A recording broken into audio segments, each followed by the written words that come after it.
But...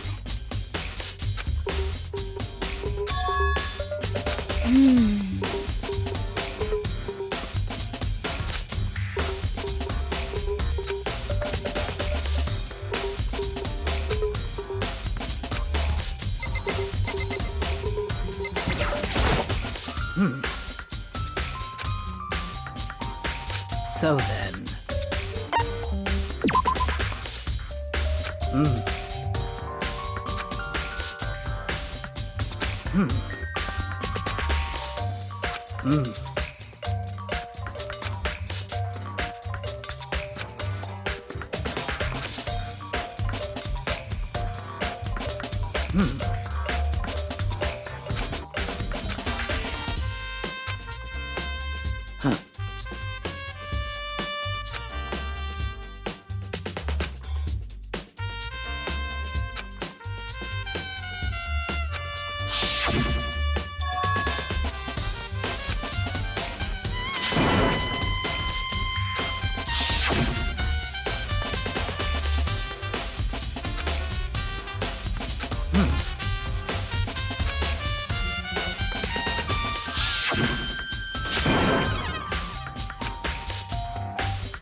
However...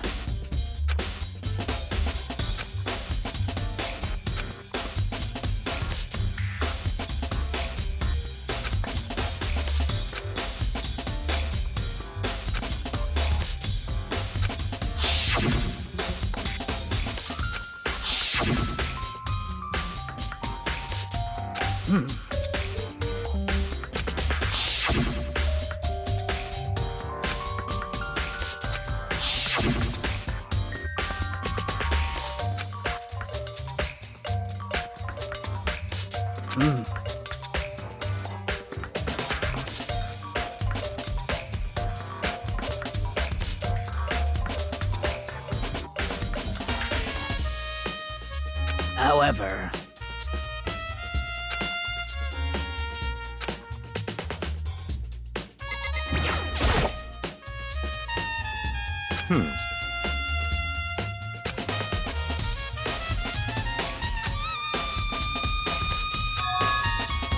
So, in other words...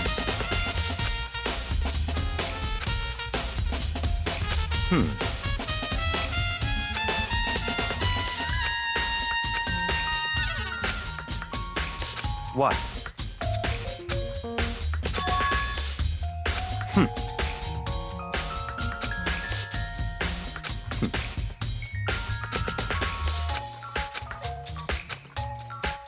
What?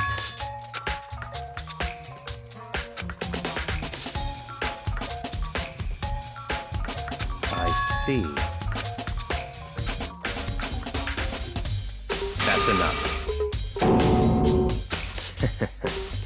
Goodbye.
Let's see. Yes, indeed.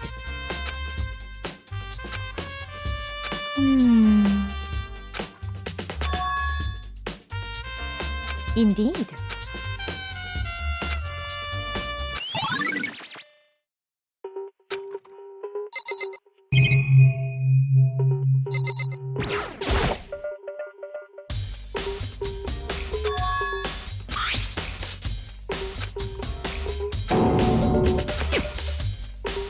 Oh. Huh?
What?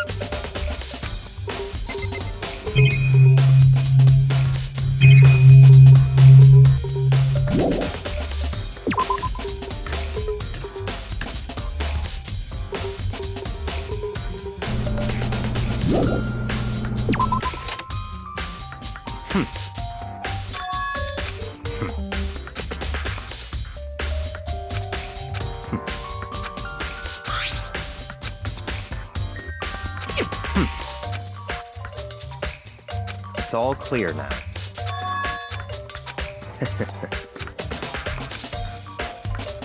Goodbye.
Just a second.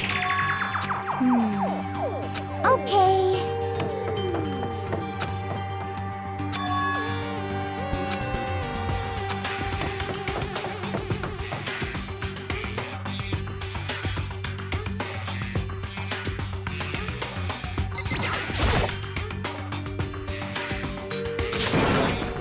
I mean...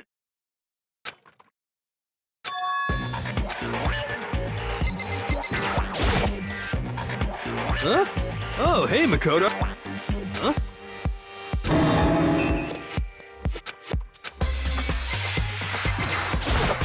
Right. Don't be mean! What? Wow. It's nothing. Hey. And? I mean...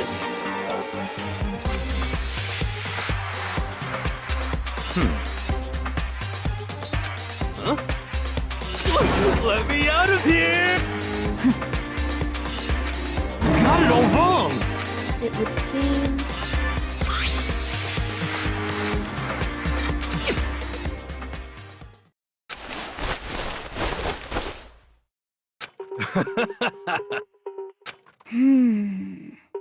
So then...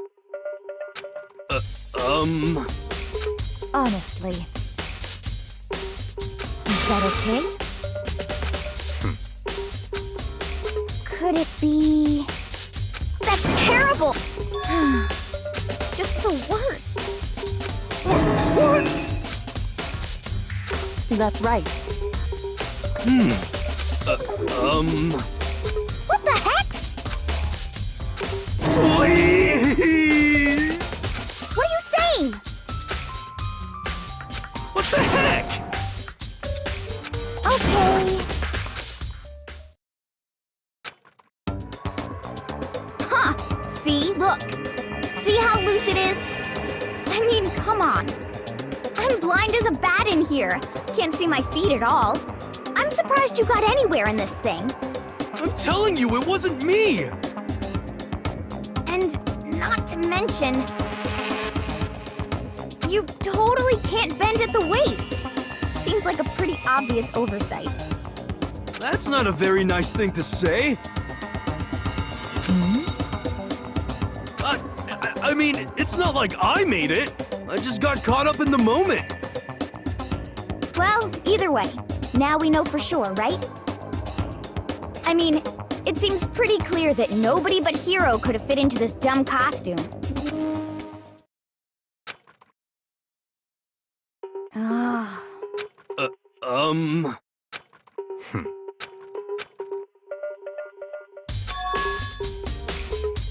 Just a second!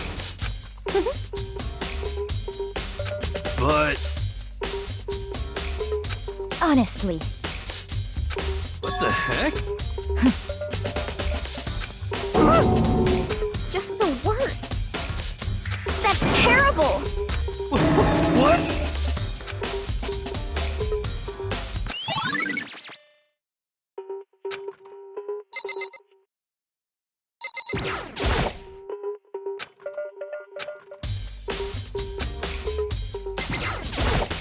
Oh.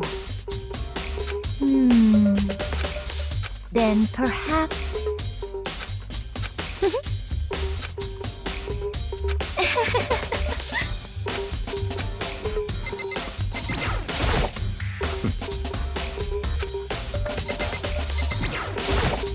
What the heck? What the heck? What the heck?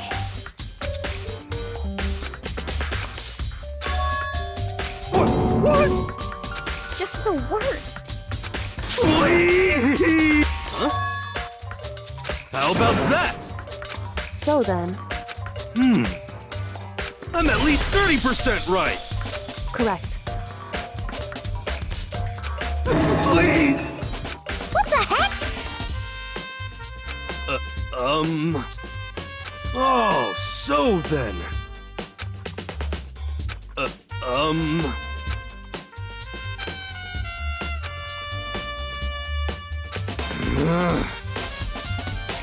Hey. Just the worst. So, Huh?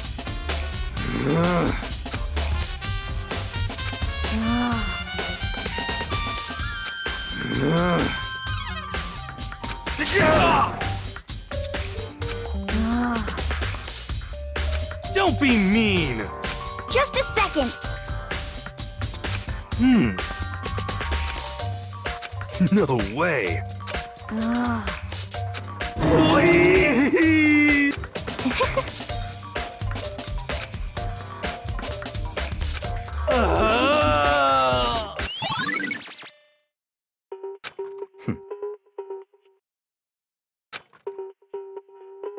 What the heck? Uh, Just the worst.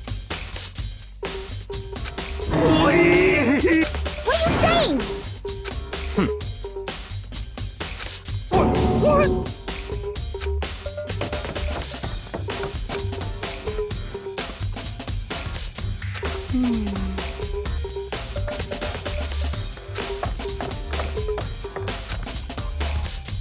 Makoto. It would seem...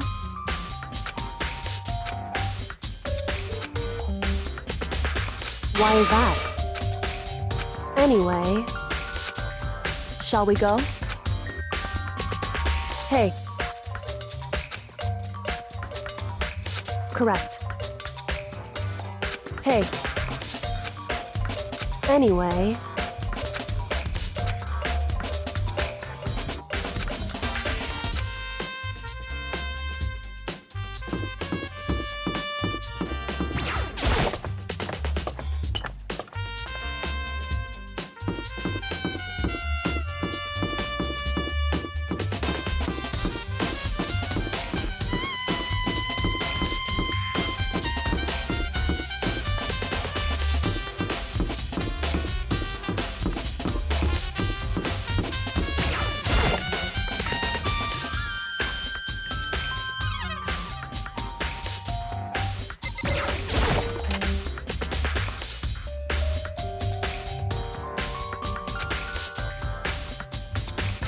So then, I knew it.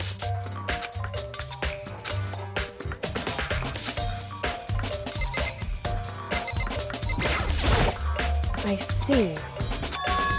Hey. Whew. So then.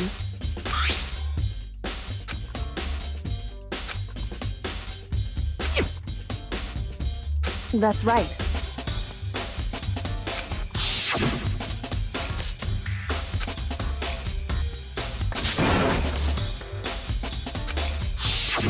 In other words, however, Makoto, because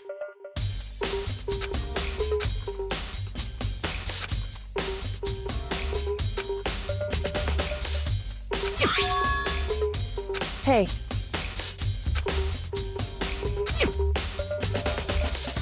Is that right?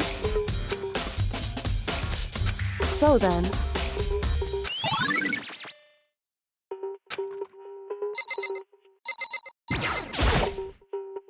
Indeed.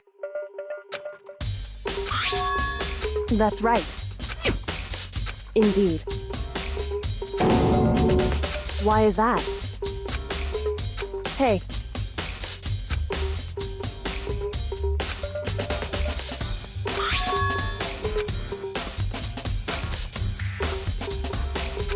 So,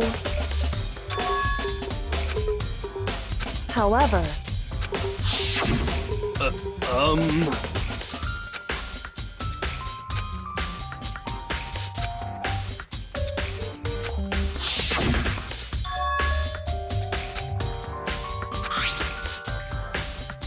is that right? So,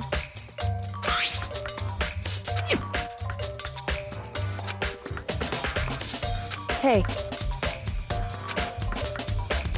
So then.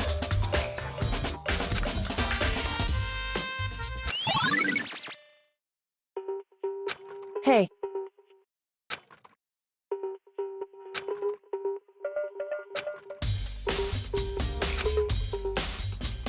Is that right?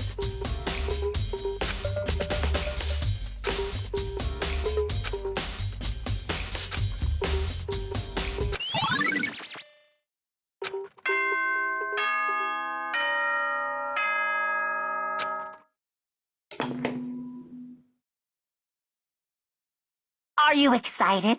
Are you pumped? It's time for the class trial to begin! Like the bright burst of fireworks, like the flash of a soul clashing with life and death. And so, with no further ado, everyone please meet at the usual spot. Make your way to the red door on the first floor of the school.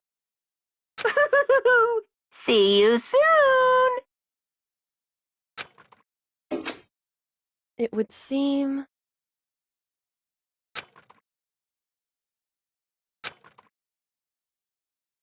Shall we go?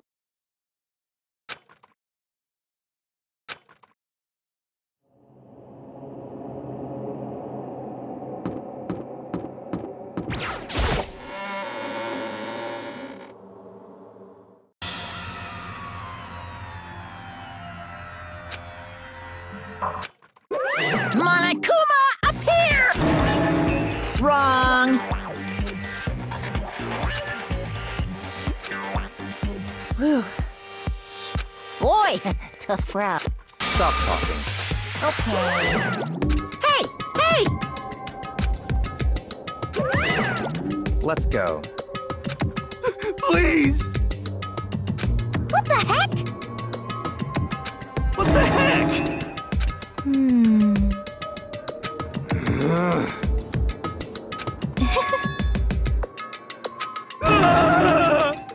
Hey. That's right.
Just the worst.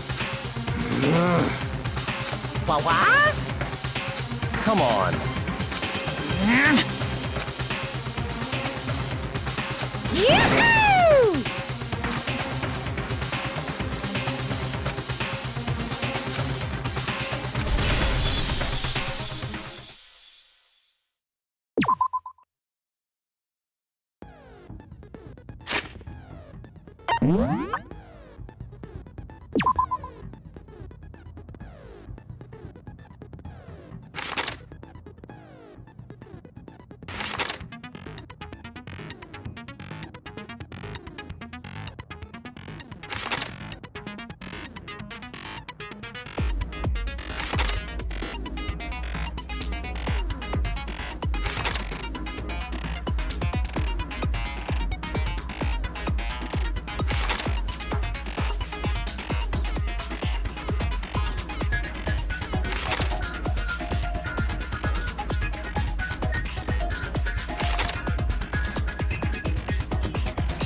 Let's begin with a basic explanation of the class trial. So, your votes will determine the results. If you can figure out who done it, then only they will receive punishment. But if you pick the wrong one, then I'll punish everyone besides the blackened, and the one that deceived everyone else will graduate.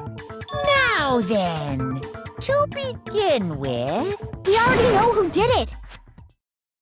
Was that? It was Hiro. He does not have an alibi for when the murders took place, and we found him in that suit. Don't try and deny it. You killed them. I didn't! Someone knocked me out! I was asleep the whole time! I don't know anything about it! Shut your murdering mouth, murderer! Who are you calling a murderer? I am sorry to say, Hiro, but we do have evidence. Blueprint for the suit. Parts we assume were used to build it.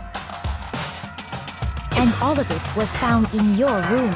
You have to admit, the evidence is quite compelling. It points to you as having created the suit and wearing it while committing crime after crime. How many times do I have to tell you? I don't know!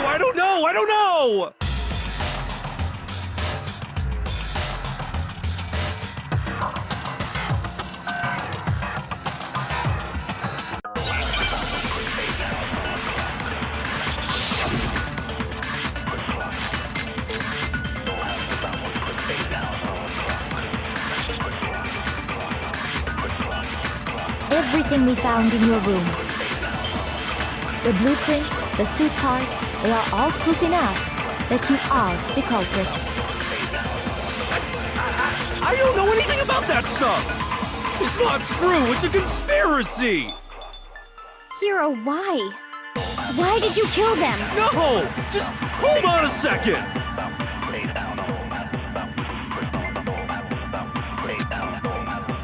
Everything we found in your room. The blueprints, the suit parts, they are all proof enough. No, it's wrong.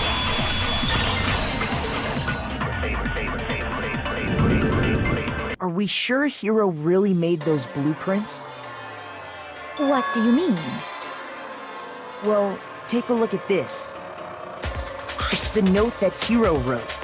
asking everyone to meet up after Alter Ego disappeared. The handwriting's obviously different, wouldn't you say? When you compare it to the blueprints. There's no way you could think the same person made both of them. Unless that person made it a point to disguise their handwriting. No, the differences are bigger than that, I think. Come on! I'm not smart enough to think of trying to change my handwriting anyway. So, Makoto, are you saying you don't think Hiro's the culprit? And he is not the only one. I think Hiro's innocent as well. Then who was in that Robo-Justice suit? Is it like Hiro said? Was there really someone running around in a second suit? The suspicious individual hidden within the suit. Go ahead, Makoto. Tell them who it was. So, who was in the Robo-Justice suit?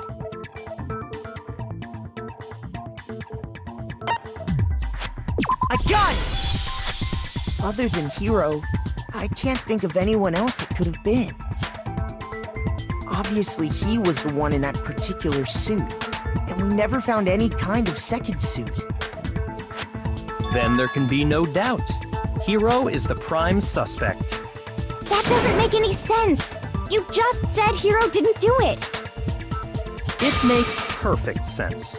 Hiro was the suspicious individual in the suit, but he's not the culprit. So what you're saying is... That's right. The culprit in this case has nothing to do with being in the Robo-Justice suit. What? Now that's a bold assumption! And what reason do you have to make such a statement? You do have a reason, yes. Of course. But before we get to that, there's something else we need to clarify first. So let's get that out of the way. Hey, stop trying to boss us around! All things have a proper order. So what is it? What needs to be clarified? We must clarify the method of transportation for Taka's lifeless body. It would seem that his corpse was moved using certain particular items. Makoto, can you tell us what they were?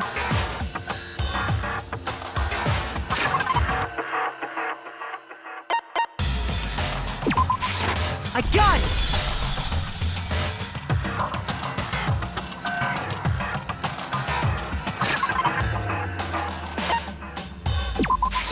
I got it! They were a dolly and a tarp, right?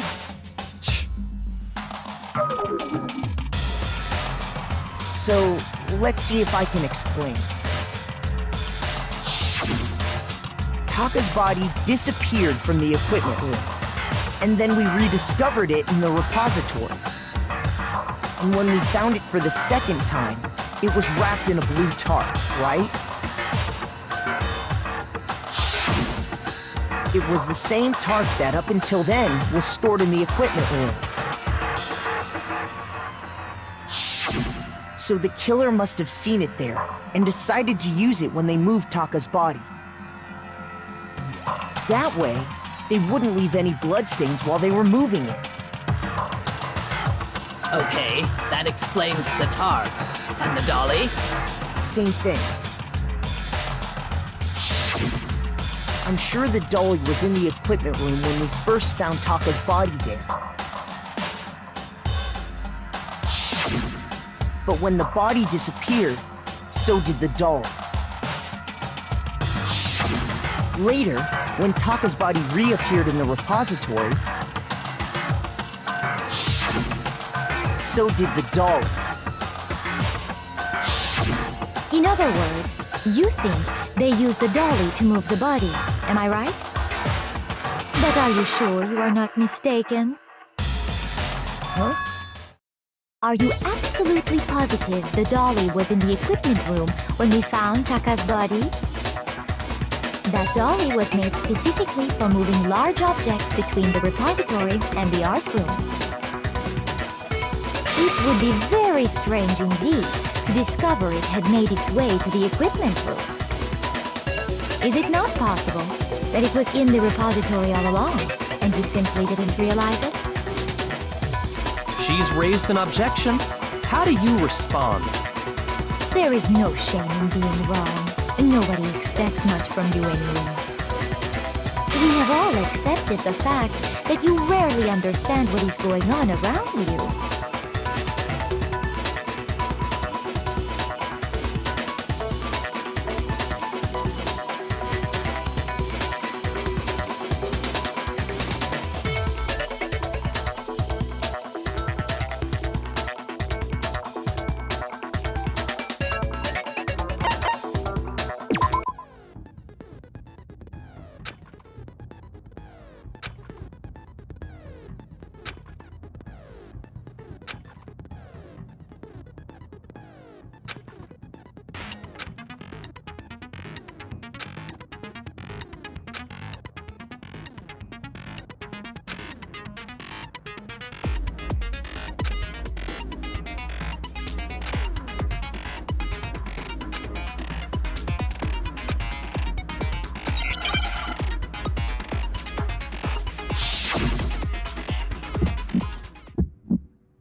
You have it wrong! I cannot agree! You are a fool! So pathetic! Lies will get you nowhere! Do your worst! You miserable wretch! I cannot agree! You are a fool! Do your worst! You have it wrong! I cannot agree! You are a fool! So pathetic! Lies will get you nowhere! Do your worst! You miserable wretch! I cannot agree! You are a fool! Do your worst! I cannot agree! This should prove it.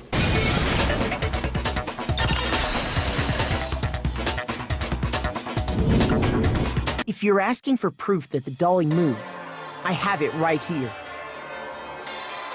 When I found the dolly in the repository, one of the wheels had a blood stain on it. There was a pool of blood in the equipment room with a tire mark in it that matched the dolly wheel's tread. The killer probably rolled the dolly through the blood on accident as they wheeled the body out of the room. And as the blood dried on the tire, they moved the body into the repository. So there's my proof that the dolly was used to move Taka's body.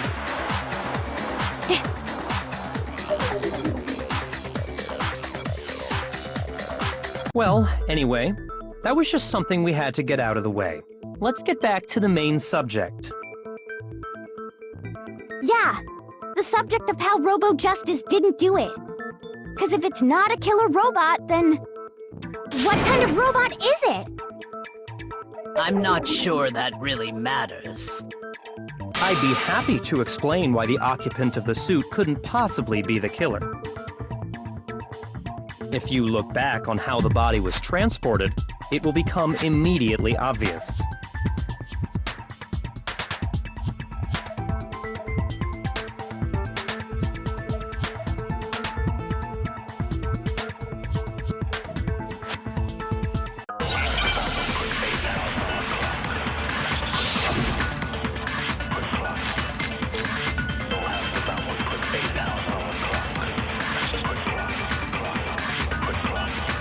As we know, Taka was killed in the equipment room.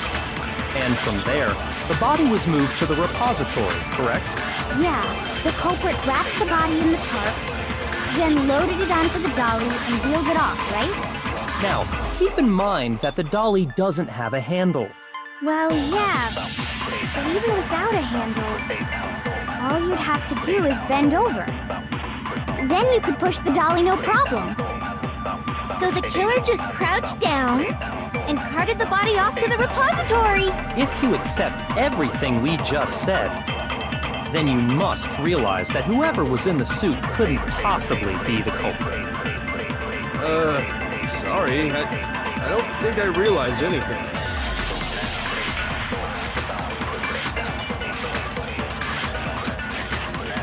As we know, Taka was killed in the equipment room.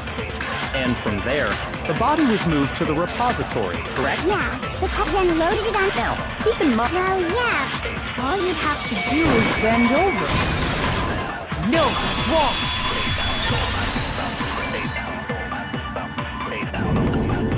You're absolutely right that you could push a dolly without a handle if you stoop down low. But if you were wearing that suit, do you think you could actually get into a position like that? What do you mean? Think back to what you said when we were all checking out the suit together, remember?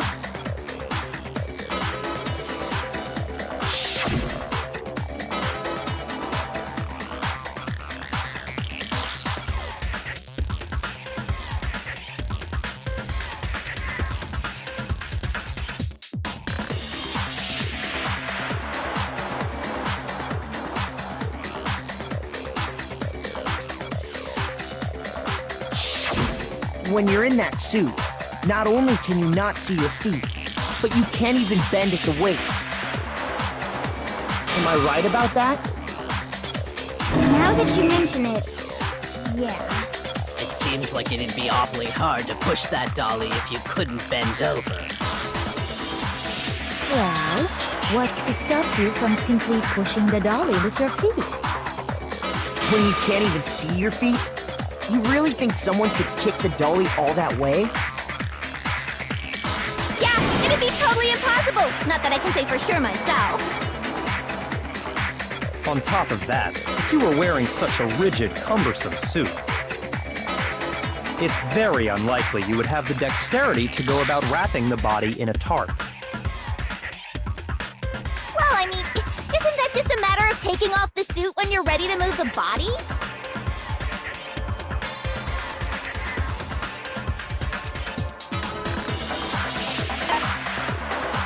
I got it! I don't think taking off the suit was an option. If you remember...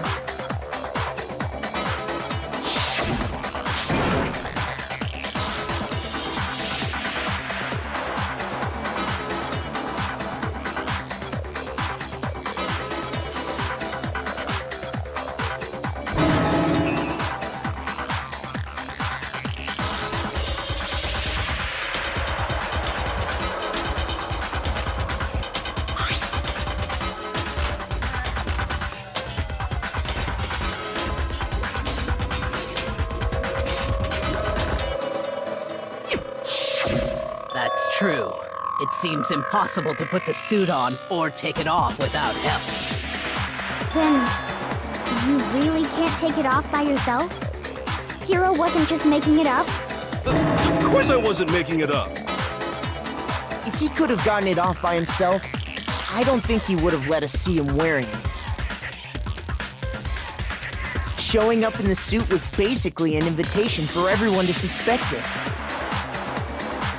Yeah, that's right. So, it's really, really true that Robo-Justice couldn't have moved the dolly? To be clear, whoever did move the body, it couldn't have been Hero in the robot suit, correct? No, wait. Just a second, if you please. Have you forgotten about the picture that I took? You all got a good look at it, did you not? The image of Hifumi being dragged away by Robo-Justice? If whoever was in that suit is not the culprit, how do you explain that? Besides, do you remember what the now deceased Hifumi said?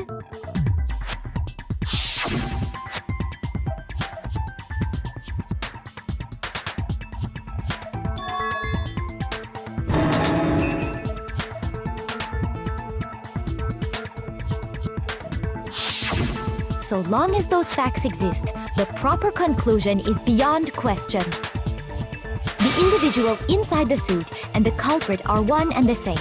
It was Hero, without a doubt. Yeah, that's gotta be right. Hold on a second. It's still far too early to reach that conclusion. Besides, there's no hurry to decide who did it. Before we rush to a verdict, shouldn't we explore every single possibility?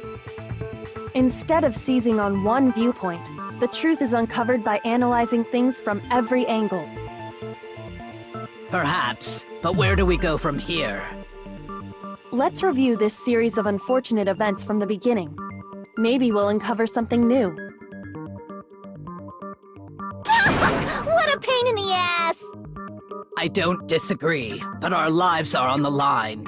If this is what it takes, we have to do it. Plus, maybe we'll get to find out where the heck Kyoko was when everything went down. All right then, let's take another look back at what happened. I suppose we could start with this morning. 4 of us gathered together in the dining hall. Makoto, Hina, Kyoko, and myself. We waited there for quite a while, but nobody else showed up, so we went to look for everyone. That was around 8 a.m. And as soon as we split up, Kyoko went missing. Soon after that, Hina found Celeste in the rec room and quickly came to get Makoto and me. It seems I was unconscious for about an hour after I was attacked by my mystery assailant. I know it was an hour because I remember being attacked a little after 7. That was when we saw Celeste's picture and discovered that her assailant had been wearing a strange costume. As it turns out, it was Robo-Justice. It also soon became clear that this same Robo-Justice had abducted Hifumi. We were soon joined in our search by Byakuya and Toko, and then went on to find Hifumi in the library. He was injured, so we took him to the nurse's office and resumed our search for the suspect. But not long after leaving the nurse's office,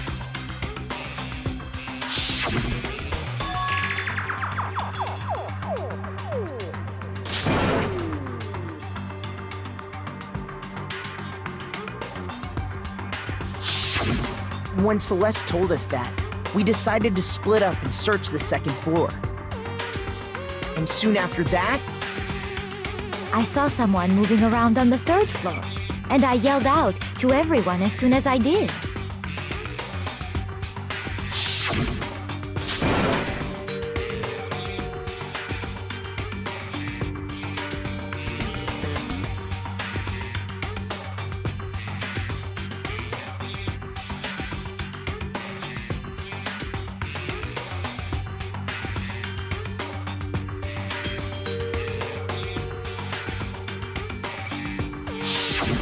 and then...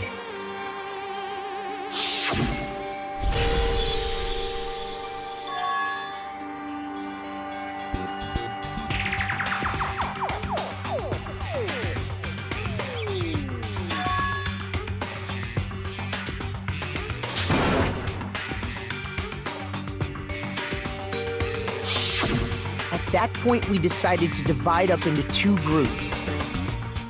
Celeste, Hina, and I went back to the nurse's office, while Sakura, Byakuya, and Toko chased after the suspect. When we got back to the nurse's office, we found Hifumi, dead. And that's when we heard the body discovery announcement. I left Celeste and Hina there and headed back to the 3rd floor to let the others know what had happened.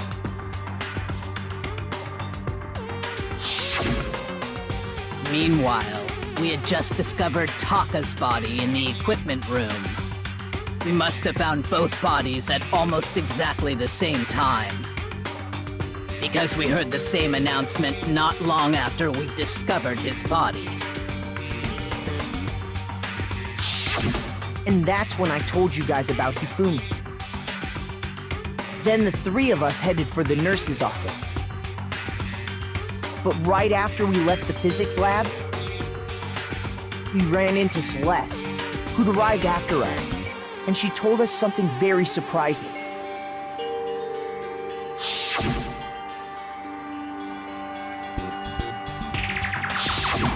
We rushed back to the nurse's office and saw that she was right. Then we remembered we'd left Toko passed out in the equipment room, so we hurried back again.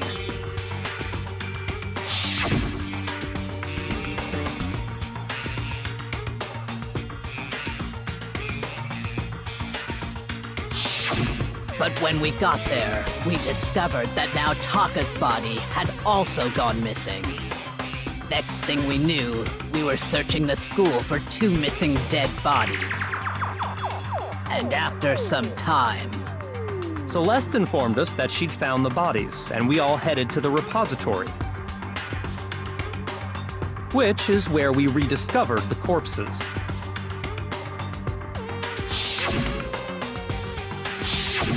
I think that about covers it. I see. The whole thing sounds exceptionally complicated. It certainly seems to me that these are not a simple series of connected events. Okay, well, if that's true, then what? Rather than a single series of events, I think we have to consider each murder a separate situation. And from there, we can uncover the contradictions surrounding all of them. Now then, let's get started, beginning with what happened to Taka.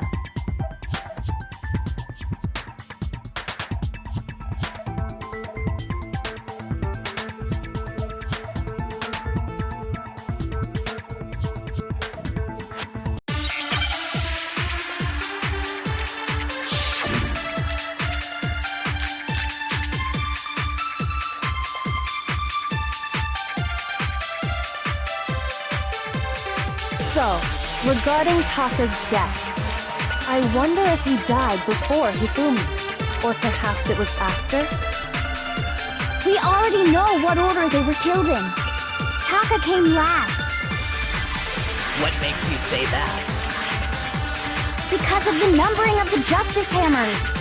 It's true that Hifumi was killed with Justice Hammer 3, while Taka's death came from a swing of Justice Hammer 4.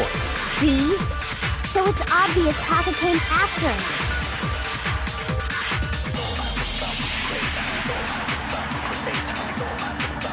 So, regarding Taka, I wonder if, or perhaps it was. We already know Taka came. What makes you say that? Because of the numbering of the Justice Hammers. It's true that Hifumi was killed with Justice Hammer 3, While Taka's death... See? So it's obvious Taka came after. So, I wonder if he, or perhaps it was. We already know what order they were. No, that's wrong!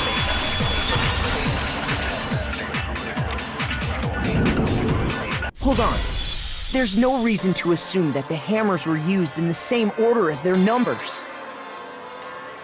If anything, that's just another way the killer tried to disguise their actions.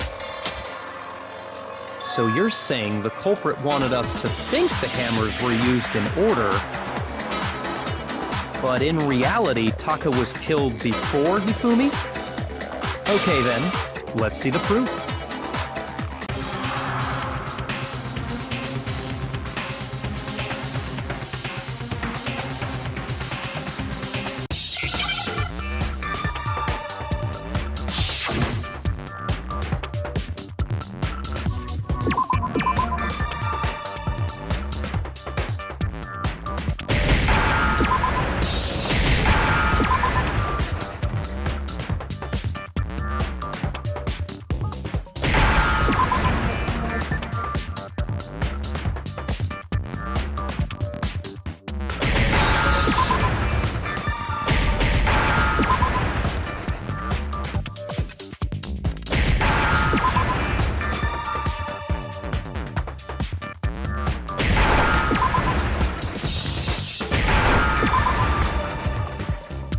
Now I understand! I've got it! Taka's wristwatch! See? Look! It broke with the hands pointing just past 6 o'clock. It must have gotten broken when he was attacked by the killer, because as of last night,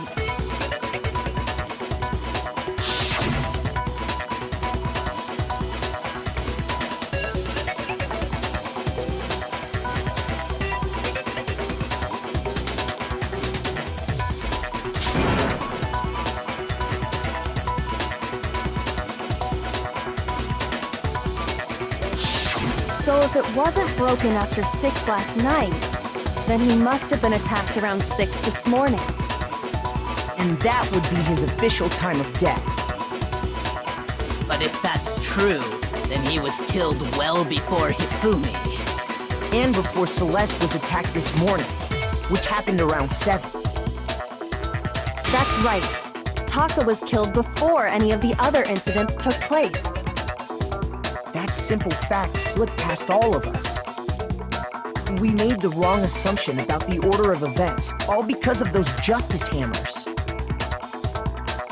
That's exactly why the culprit wrote the numbers on each hammer and had them increase in size. That way, when we saw how they were used in each incident, we'd easily make that wrong assumption. Now, if Taka was killed around 6, then everyone's alibis for his murder go out the window. Because when he was killed, we hadn't met up in the dining hall yet.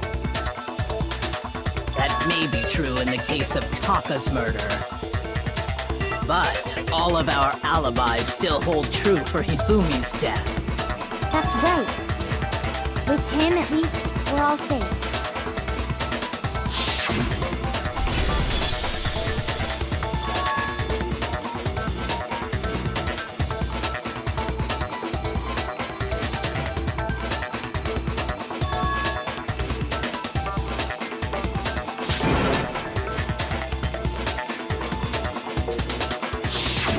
When we heard Hifumi screaming, we were all together. Except for Hiro and Kyoko. Then we all ran down to the nurse's office, and that's where we found his body. That's totally true! We're all in the clear! Oh, I know! They must have recorded him screaming on a tape or something, then played it later on! If that's true, where's the tape? I don't know. Don't just go making stuff up! Anyway, we all have rock-solid alibis for when we heard Hifumi scream. Since all of us were there together, clearly none of us could have killed him. And it does not stop there. There was also the moment when we discovered his body had disappeared. When his body vanished from the nurse's office, Hina and I were in the bathroom together while everyone else was in the equipment room, correct? And then there's the disappearance of Taka's body from the equipment room. At that time, we were all gathered together in the nurse's office because of Hifumi going missing. Well, don't forget, I was passed out in the equipment room the whole time! Wait, then what if Genocide Jill did it? She could have dragged Taka's body out of there right then! Even if she could pull that off, there's no way she could have done the same with Hifumi's body. Because, as we just established, she was passed out in the equipment room when his body disappeared. Besides, I didn't do either of them anyway! In other words, it is impossible that any of us could have killed Hifumi or moved either of their bodies. On the other hand, Hiro and Kyoko had disappeared, so they most certainly could have done those things. So what now, Kyoko? For now, we can't get fixated on who did it, or we'll just keep going around in circles. So instead of who, I propose we start talking about how. In particular, I think we need to figure out how Hifumi's body got moved. That's true. We searched everywhere, but we couldn't figure out how to explain his body disappearing. And according to what Celeste said,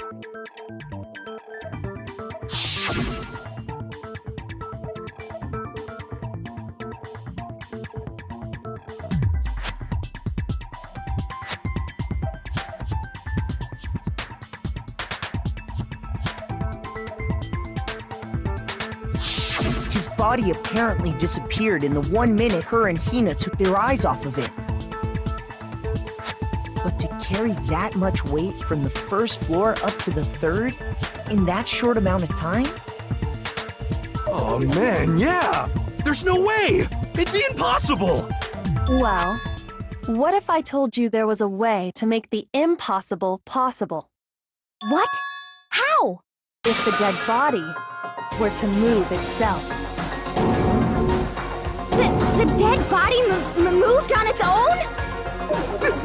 No! Not another...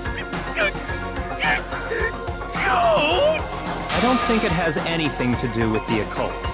I think what she's implying is... we thought Hifumi was dead, but perhaps in reality he was still alive. He was alive? Are you saying Hifumi wasn't carried out of the nurse's office, but simply walked out on his own? But I mean, we found his body. He was dead. Perhaps he was simply playing dead. That it isn't possible.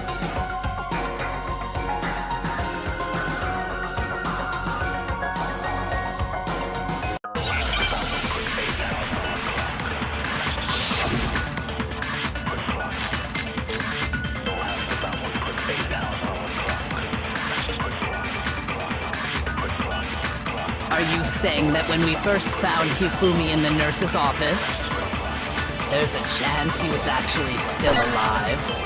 No, it is impossible. Hifumi was dead, without a doubt. And you know that how? Surely you heard the body discovery announcement along with the rest of us. Hifumi's dead body had been found. And that is why the announcement was made. Are we really so sure about that? Maybe the announcement was intended to signal someone else's discovery.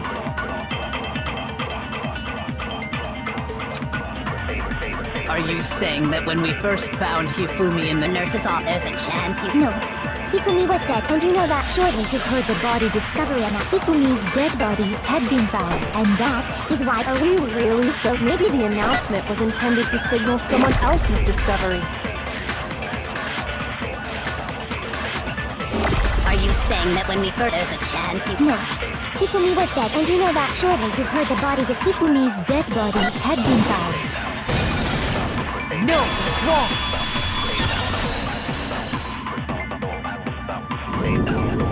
Was the body discovery announcement that was made really intended for Hifumi?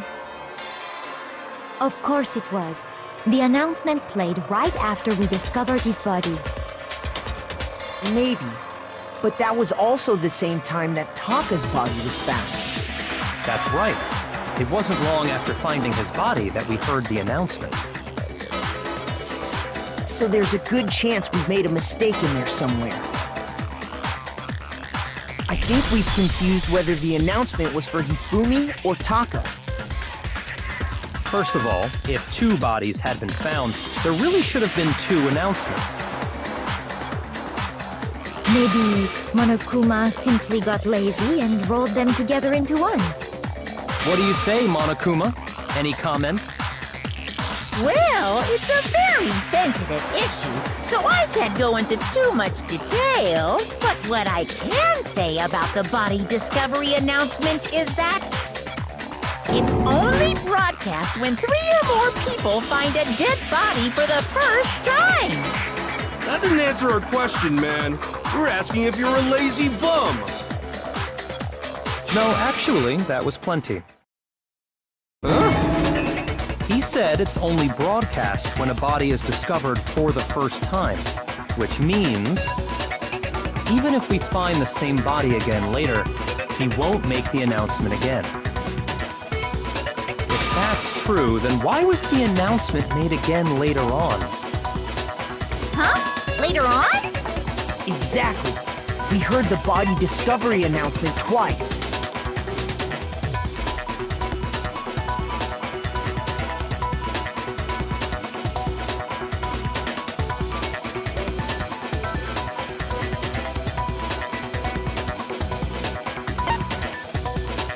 I got it! We heard it a second time in the repository when we rediscovered the two bodies.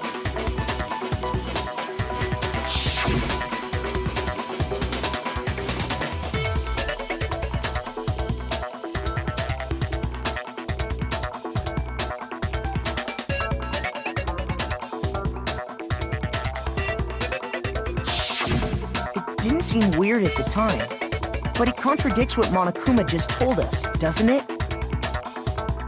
Exactly. If we were actually rediscovering both bodies, the announcement shouldn't have played. And in reality, when the two dead bodies were rediscovered, one of them was actually being discovered for the first time. So, when we found Hifumi the first time in the nurse's office, he wasn't actually dead yet. Meaning, he wasn't actually found dead until we came upon him in the repository. And that's just part of it. There's one other thing that leads me to believe he was still alive in the nurse's office. Oh, I know! Because he was super good at playing dead! Bada bing, bada boom! That is the worst logic I have ever heard. But honestly, I do not think there's anything that can prove he was still alive. Okay then, let's take another look at the events surrounding the discovery of his body. Then it should become clear whether he was really alive or not. This whole thing is pointless.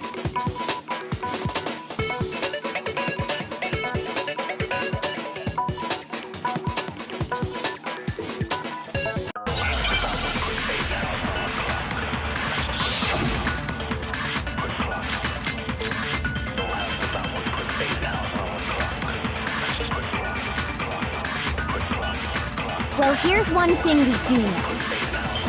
The first time we found Hifumi's body was in the nurse's office.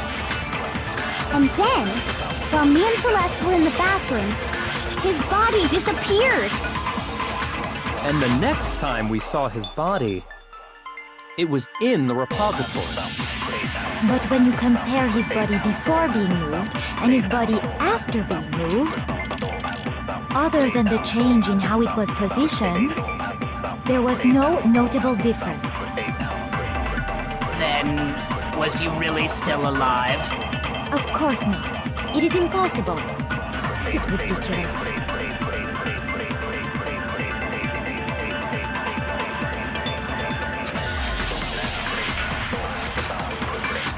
Well, here's one thing we do. The first time we found him then, his body And the next time it was in. But when you compare his body before being, other than the changing, there was no notable difference. No, that's wrong!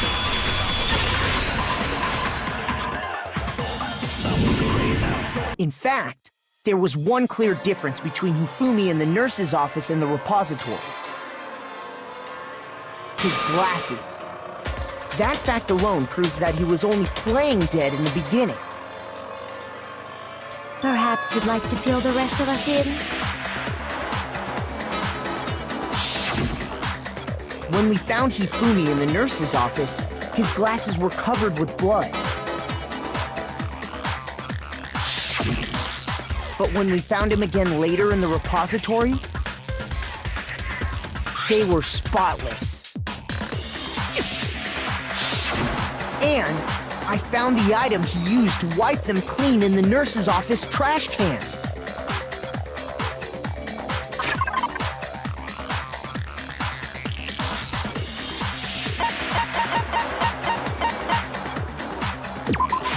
I got it! It was a glasses cleaning cloth featuring a certain cartoon mascot.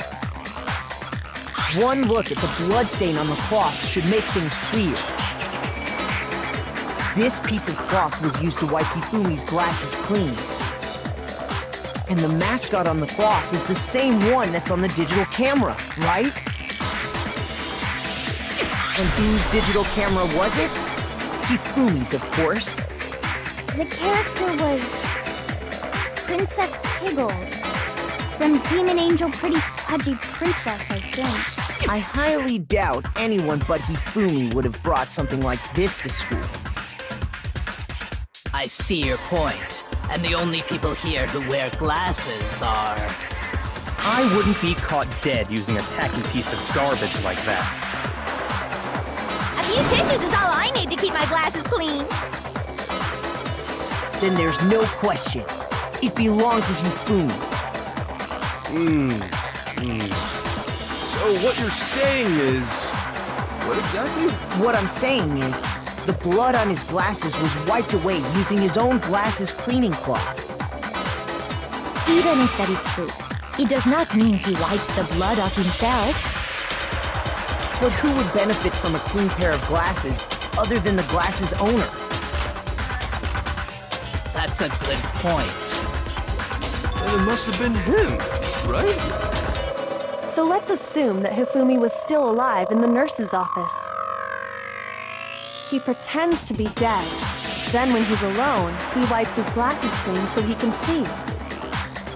Then he stands up and walks out on his own 2 feet. And with that, the impossible task of moving his copious corpse becomes possible, wouldn't you say? But then, if he was just pretending to be dead, what was with all that blood? Was it paint or something? The fridge in the nurse's office contains packs of blood for emergencies. He probably used one of those. He figured if he was gonna play dead, he should go all out, so he just dumped it everywhere! But he got crazy with it and had to wipe his glasses off when he was done! God, what an idiot! And if Hifumi was still alive at that point, the disappearance of Taka's body is easily explained. It should be perfectly obvious who must have moved Taka's corpse.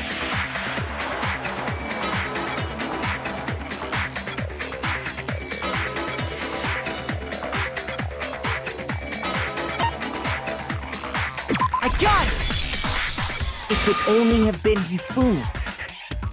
While we were all gathered in the nurse's office, he went to the equipment room and took Taka's body. That also explains how the door to the repository got locked. The door was locked? Well, after the bodies disappeared, we all went looking for them, right? So me and Sakura headed for the repository. But when we got there, the door was locked. And the repository door can only be locked from the inside. Which means, when Hina and Sakura got to the repository, someone was already inside. And it could only have been Hifumi, who just finished stashing Taka's body there. He convinced us all he was dead, and when he saw his chance, he dragged Taka's body to the repository. So, Hifumi wasn't just another victim in this case. He was one of the assailants. But that means he took part in the murders. I just can't believe it. If you're having trouble, would you like me to show you one more piece of evidence? There's more? Oh, absolutely. The single biggest fact pointing to his involvement has yet to be revealed. You know what I'm talking about, right, Makoto? The item he took off of Taka's lifeless body?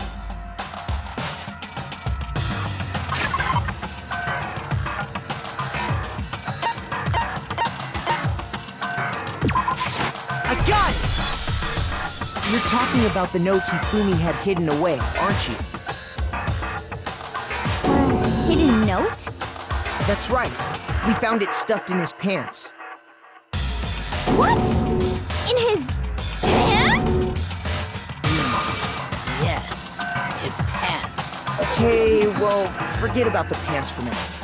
Take a look at what the note says.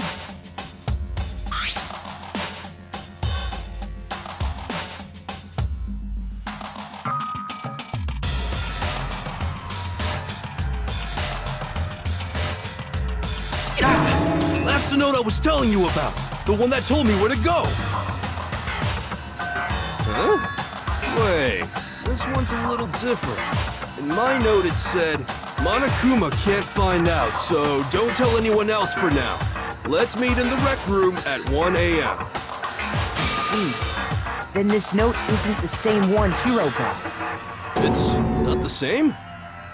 In other words, the killer got in touch with another person besides Hiro. And that person could only have been... I got it! That's right! Taka! The killer used this note to draw out Taka and murder him. Hello? Over here! Objection! Objection! I don't really understand what's going on, but Hifumi had that letter, right? So whoever wrote it wasn't drawing out TikTok, they were drawing out Huffy! Just to be clear, TikTok is Taka and Huffy is Hifumi, right? Oh, yes! Why must you ruin it every time?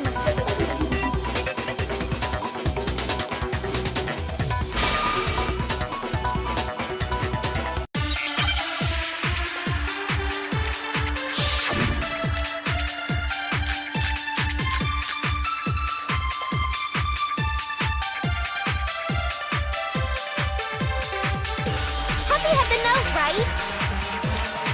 Then the person it was intended for must have been Huffy! But remember what the note said. What time did it say to meet? 6 a.m., I believe. The time doesn't matter! The note has nothing to do with TikTok!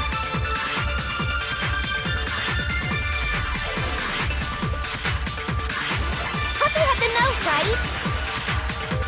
Then the person it was in must have been Huffy! But remember what time did it? 6 a.m. The time doesn't matter! The note has nothing to do with TikTok! No, that's wrong.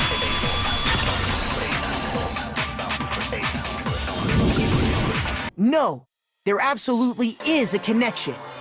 What the hell are you talking about? The note said to meet at 6 a.m., which is the same time Taka was murdered. You've already proven that using his wristwatch. But there's more. Look where the note says to meet. The equipment room, right? Which is where Taka was killed. I see. So, Taka was murdered at both the time and place written in the note. I think that should be plenty to show that this note was definitely meant for Taka. Well, when you put it like that... No further objections! Then someone used that note to trick Taka. Just the same as me. The culprit really is a cold-blooded monster. Telling people they found a way out. But if they gave the note to Taka, what was Hifumi doing with it? Stuffed down his pants, no less!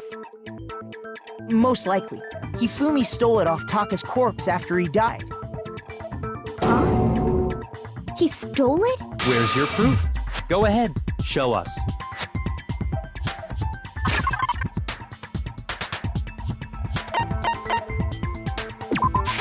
I got it! When I searched Taka's body, I saw that his lifeless hand was gripping a small scrap of paper. If I'm right about this, the sheet of paper this piece came from is... I knew it! It fits perfectly with the note we found hidden on Hifumi. Then Taka's scrap and Hifumi's note. Yup, they're from the same piece of paper. Hifumi had the note meant for Taka, while Taka's corpse still grasped a small piece of that note.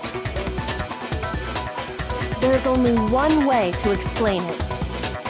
Taka died clutching the note. Hifumi tried to free the note from his death grip, leaving behind only one small scrap. Did I get all that right? That means Hifumi knew the note was important. Exactly. Which proves that he was an accomplice in the murder. Whoa. Yeah. After seeing all this, Hifumi was super involved in this whole thing for sure. In fact, he was behind the whole thing. In fact, he's still alive! Sorry, no. When we found him in the repository, Hifumi was truly and completely dead. The second body discovery announcement proves that. So then, who killed Hifumi? Whoever did is the mastermind, the true killer. He was killed in the repository. So he must have been killed not long after transporting Taka's body. So, he must have been killed after Taka's body vanished, but before we found both bodies in the repository. During that time, we'd all split up and were searching for Taka's missing body.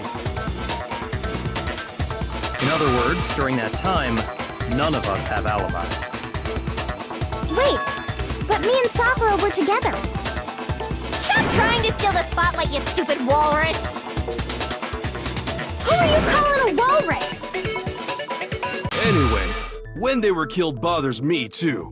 But there's something that's been bothering me even more. And what might that be? The weapon they used to kill Hifumi. The weapon? Yeah, because I mean, according to the Monokuma file, the way Taka and Hifumi were killed was almost the same, with them having similar fractures and all.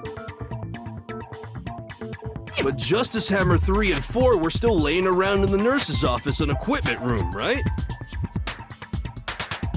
So if Hifumi was killed in the repository, the culprit would have had to grab one of the hammers, kill Hifumi, then put the hammer back where they found it.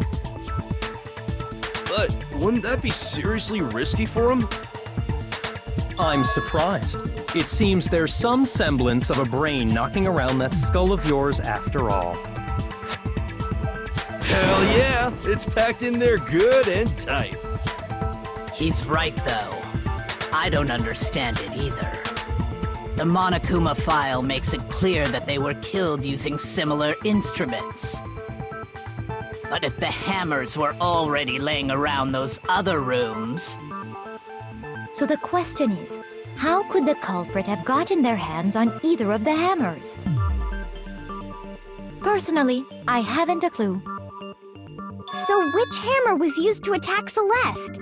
Number 1 or number 2? Those were accounted for in other rooms too. And I don't think either one is big enough to kill someone. Then, Is it not possible they used a different weapon? I don't think it is possible. They were both killed with the same kind of thing, right? So then, what was used to kill Hifumi?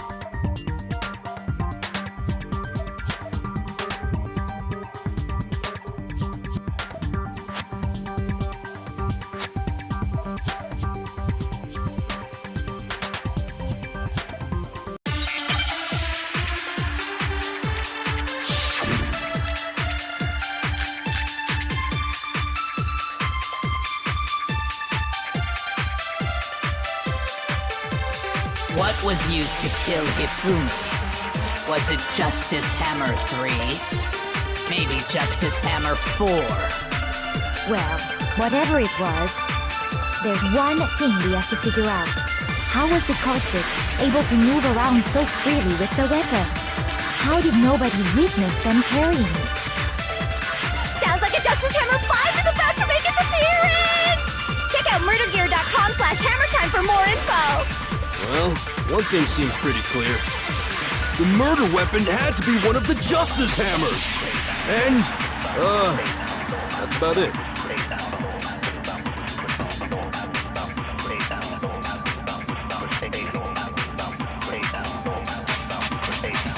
What was used to kill Hifumi? Was it Justice, maybe Justice Hammer? Well, there's one. How was the culprit? How did nobody reach? Sounds like a Justice Hammer 5! Check out murdergear.com! Well, the murder weapon had to be one of the Justice Hammers! And, that's about it. What was used to kill Hifumi? Was it maybe Justice? Well, there's one. How was the culprit? How did nobody reach? Sounds like a Justice Hammer! Check out murdergear.com! Well, one thing, the murder weapon had to be one of the No, it's wrong.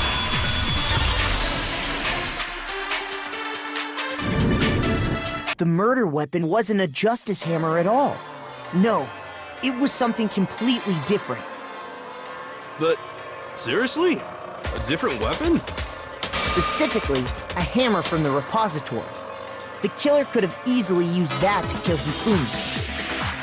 Now, all the hammers in the repository were covered in flecks of grit and debris. But for some reason, one of them had been scrubbed clean. And the reason it had been scrubbed clean was most likely because it was used to commit murder.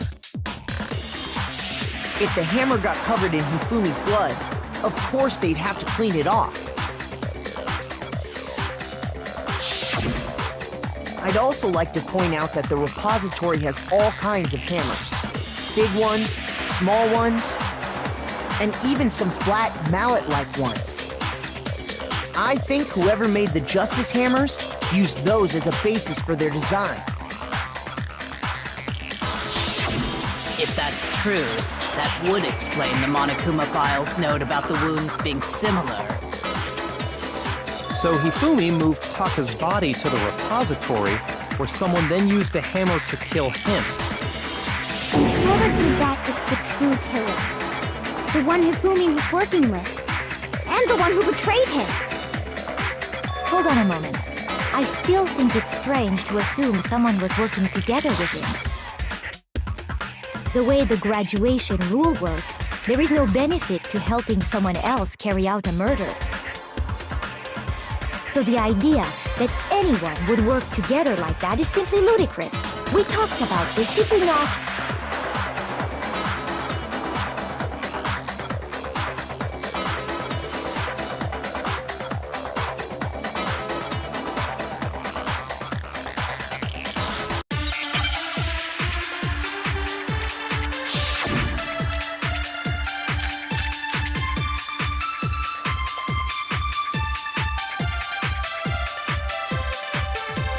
Based on the rules that have been laid out for us, even if more than one person is complicit in the murder, only the one who actually carried out the act can graduate and survive.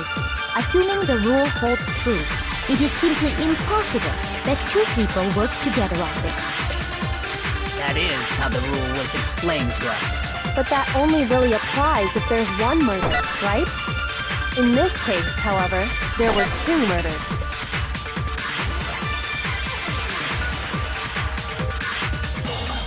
Based on the rules that have been, even if more than one, only the one who actually, assuming the rule holds true. That is. But that only really, In this case, however, there were two murders. based on the rules, even if more than one, only the one who actually, assuming the rule holds true. No, it's wrong!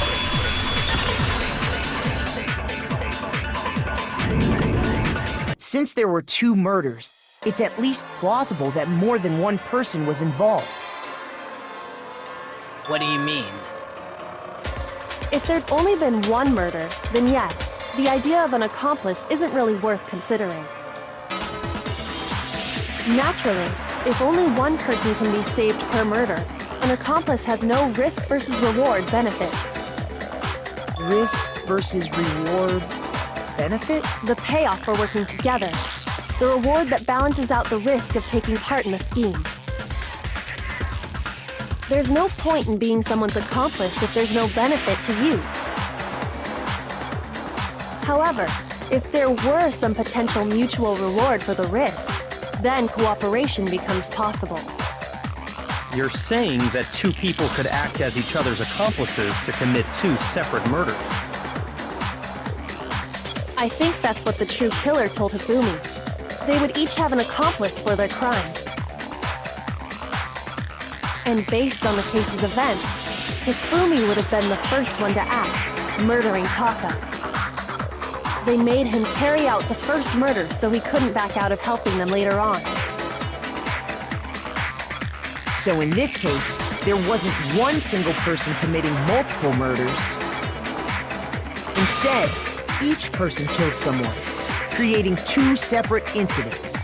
And it only looked like one person because that's how the true killer designed it to look. A single suspicious individual, a similar weapon used in each crime, disappearing bodies. By creating one seamless set of circumstances, they made it look like one person was behind it all. The mastermind picked their target and managed to convince him to go along with their plan. And then, to avoid the no accomplices rule, they simply killed their accomplice. Which, if true, means that betraying Hifumi was part of the plan from the very beginning. That's just awful! How could anyone be so cruel? You think so? I can't help but admire its cunning. Still, their choice of accomplice seems odd.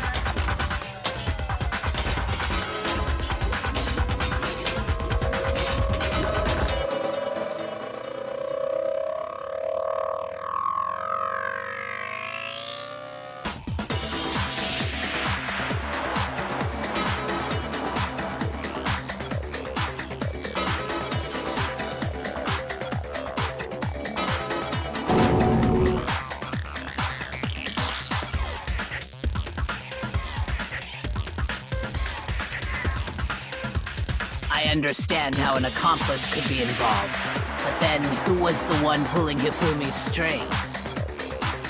That's problem numero uno right now!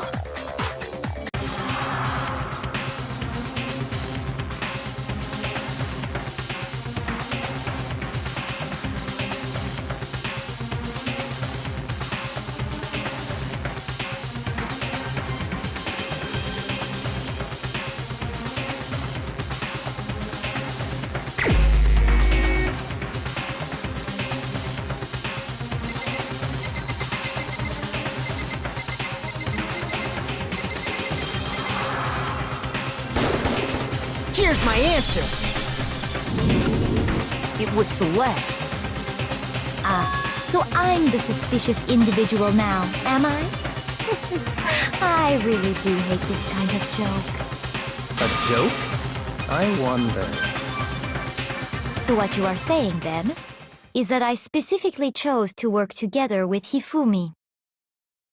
The idea that I would choose to spend any amount of time interacting with him, that I would go within 10 feet of that shit for brains, that lazy, worthless, goddamn idiot! Pardonnez-moi. Just to be clear, there is evidence to support it. Is that so? It is. Throughout the investigation, there was certain behavior that was common only to the two of you. Considering what we've learned so far, it only further proves that the two of you were working together.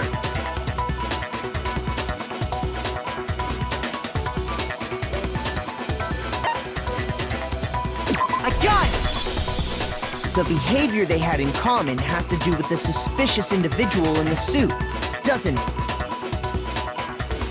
The only ones who ever actually saw Robo-Justice firsthand were Celeste and Hifumi. Shush, the adults are talking now. Sorry.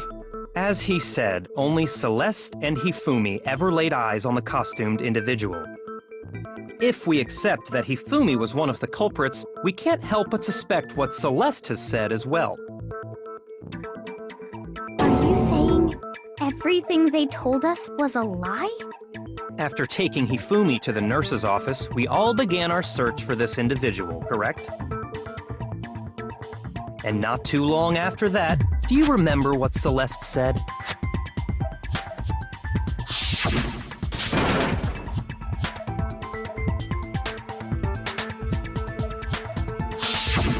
We headed to the second floor specifically because of what she claimed to have seen.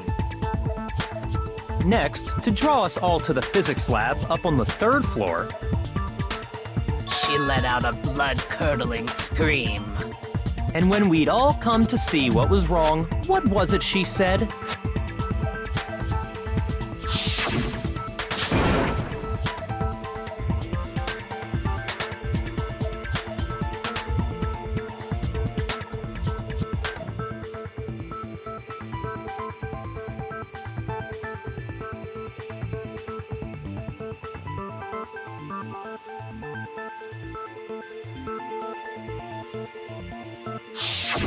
Once she'd done her job of getting us all up to the physics lab, it was time for her partner to get to work.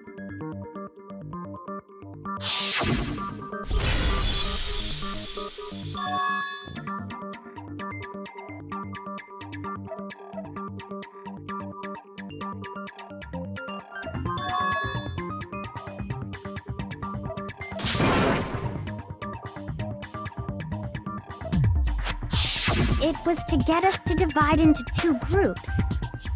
So that we would discover both bodies at the same time? In fact, Celeste was precisely the one who proposed that we split up.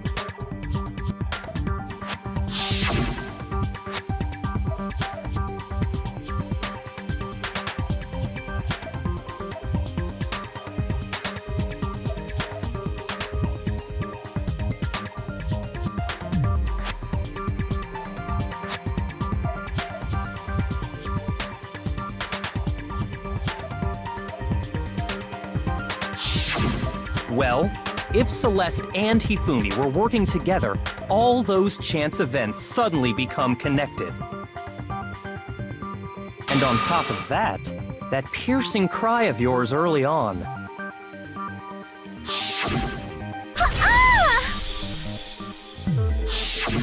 That was to signal Hifumi, wasn't it? It was your way of telling him, we are on the 3rd floor, everything's going according to plan. Why else would you let out a scream that could have carried across the sea? I just realized another strange thing. When we found Hifumi in the nurse's office, who we now know was only pretending to be dead,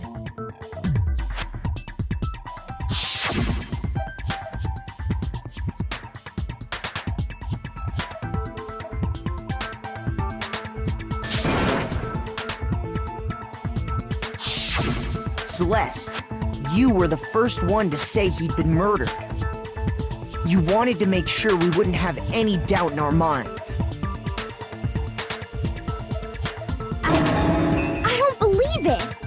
Everything, the whole thing was one big act! Hina, you were with Celeste when Hifumi's body disappeared, right? Yeah.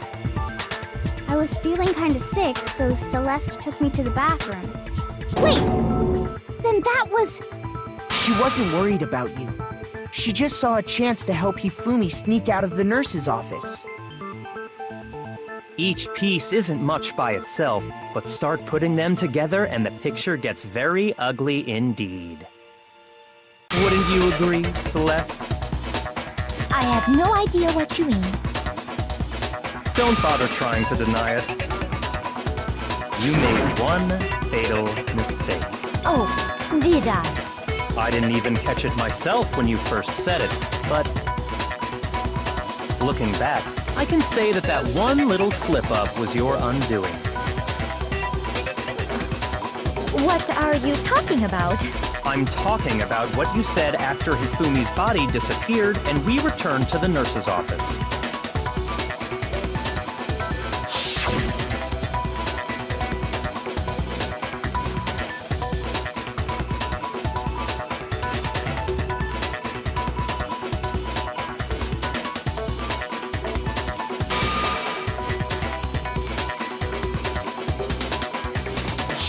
I remember her saying that too, but I don't understand what's so strange about it.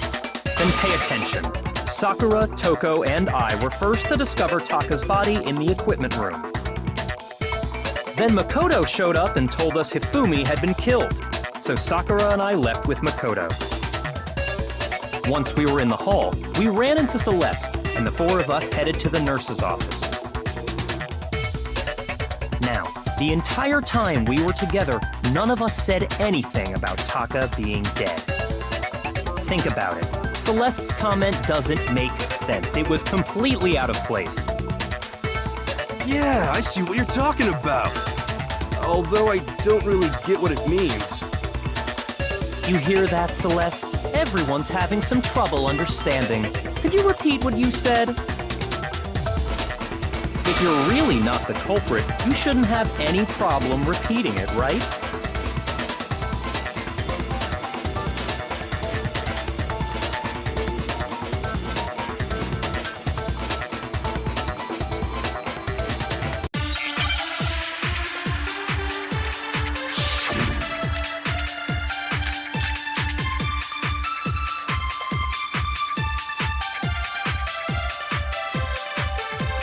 All I said was, they must really be enjoying this.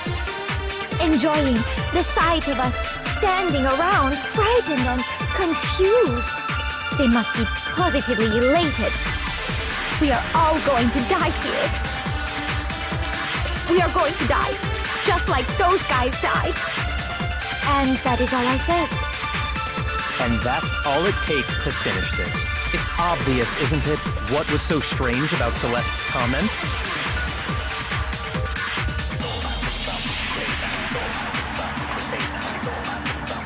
All I said was they must really enjoying the sight of us. They must be.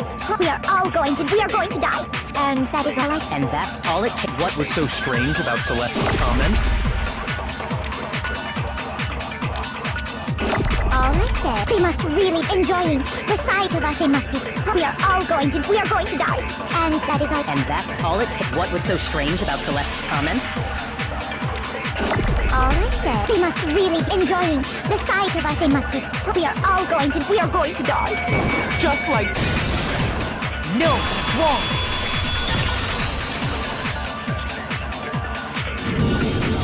That's right.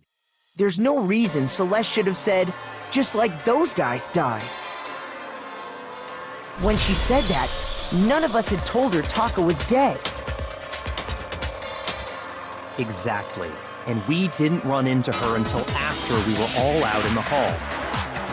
So there was never any chance for her to have seen his body in the equipment room for herself. So how did you know, Celeste? How did you know more than one person had been killed? And how did you know they were both guys? Because Kyoko had also disappeared, right? So she could have been dead too. You all have such vivid imaginations. You know that? Imaginations? You claim that I was lying when I told you about the suspicious person I saw. Then what about the picture I took? How do you explain this picture of the costumed villain dragging Hifumi away? It has to be some kind of setup, right? So let's put the suit on, and then she used the camera's timer to set up the picture. Have you so quickly forgotten? You are the only one who could have possibly fit into that suit. Plus, I happen to know that this particular camera does not have a timer. In other words, it is an unassailable fact that this is a picture of Hifumi being dragged away. If everything I told you was a lie, how can this picture exist? Simple. Are we sure that's really a picture of the suspect dragging Hifumi away? What could you possibly mean by that? Surely there are other explanations than the one you've offered up. No, there is no other explanation.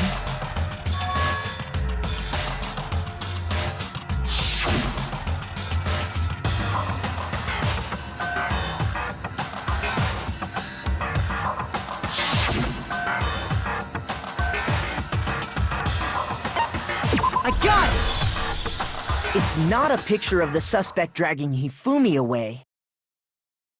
I would say it's a picture of Hifumi dragging the suspect away. That's certainly within the realm of possibility.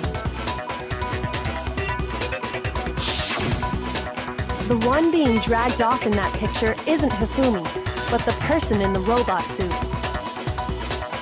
We've simply been led to believe that it's the other way around. And the strange costume might only exist to lead us astray even farther. If you saw someone wearing something like that in this situation, of course you'd notice and be suspicious. That's what happened! You put me to sleep and made me out to be the bad guy in all this!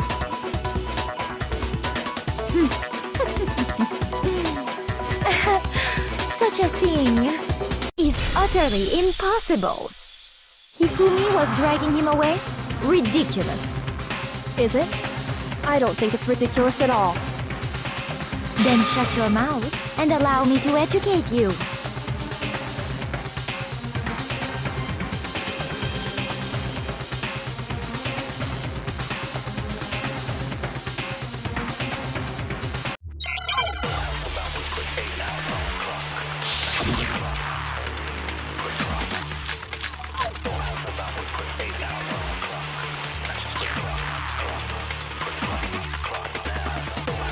dressed me up in that suit after I passed out. Then you just draped me across Hifumi and had him carry my weight. You tried to make me look like the bad guy. Like I said, ridiculous. As you can see in the picture, the suspect is standing perfectly upright. If the person inside the suit was unconscious, there's no way they could stand up straight like that. Then the fortune-telling idiot is the culprit after all! No way!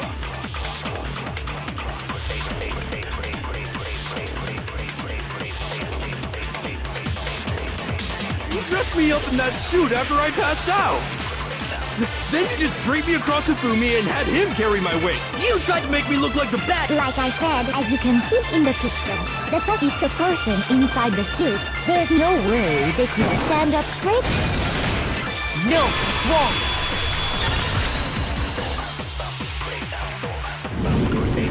No. Even if the person inside the suit were unconscious, they could still stand up like that. Because that Robo-Justice suit had a certain characteristic.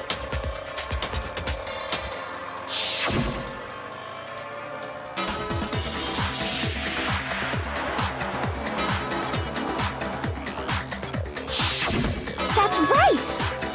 They totally made a mistake when they made it, so it couldn't bend at the waist. I'm not so sure that was a mistake. I think the suit was designed from the beginning to be used the way it was. Celeste and Hifumi took the suit they'd specially designed and stuffed Hiro into it. That's how they were able to fake that whole thing. The point of it all was to make us believe whoever was in the suit was to blame. Well then, I suppose this is checkmate. Checkmate?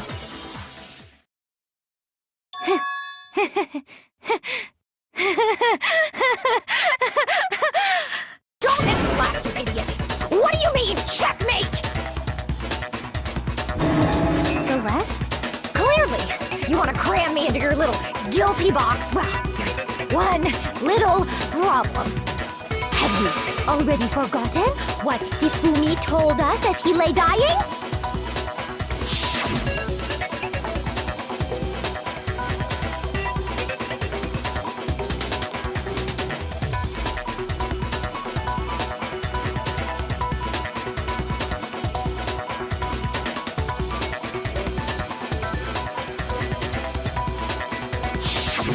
When we asked him who had attacked him, his answer was quite clear, was it not? He said, and I quote, Yasuhiro. In other words, Yasuhiro Hagakure! Wait, but my name isn't really Yasuhiro. It's actually Taro. Your confusing statements don't make any sense. You're only making things more complicated. He did say Yasuhiro, but are we sure he was really pointing the finger at Hiro? What the hell are you talking about? I'll burn you alive! Kyoko, what do you mean by that? Think back to how Hifumi used to talk to us. How did he refer to each of us? I got it! That's right! Our last names! He called us all by our last names! Exactly. I know I heard him say Mr. Naegi more than once, for example. So if Hifumi did mean to say Hiro's name, he would have said his last name, Hagakure. I'm sure it was just incidental. By chance, his first name. Indecent? Don't talk. Random chance. Now isn't that a convenient explanation? No, there's no reason to think he would have said the name any different than normal. But he must have run out of energy before he could say any more. So Hifumi was trying to tell us the last name of whoever killed him?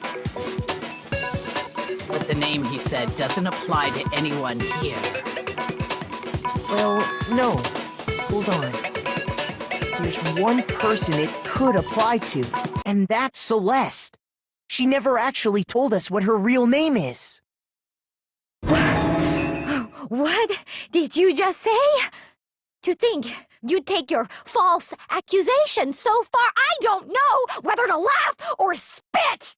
Come on! Enough with your idiotic blather! Yasuhiro is a loser's name! Do I look like a loser to you? Well, do I? What? I think I've earned the right to be a little on edge. Okay, then fill us in. What's your real name? Make sure your ear holes are wide open and listen up! My real name is Celestia Ludenberg. Could you please stop making me repeat myself over and over again?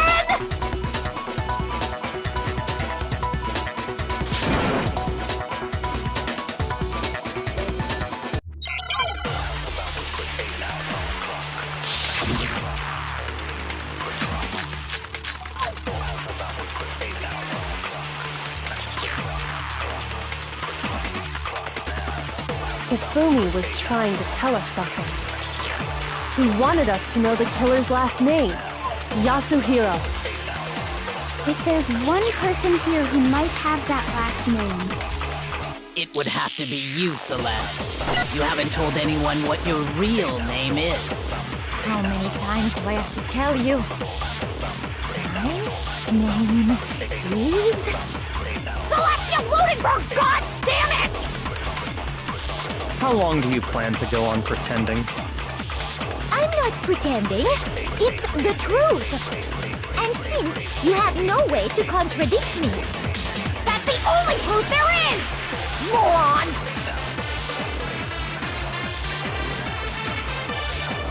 Hifumi was trying to tell us something. He wanted us to know the killer. If there's one person... It would have to be you, Celeste. How many times? Celestia Ludenberg! How long do you plan? I'm not pretending. And since you have no way to contradict me... No, that's wrong.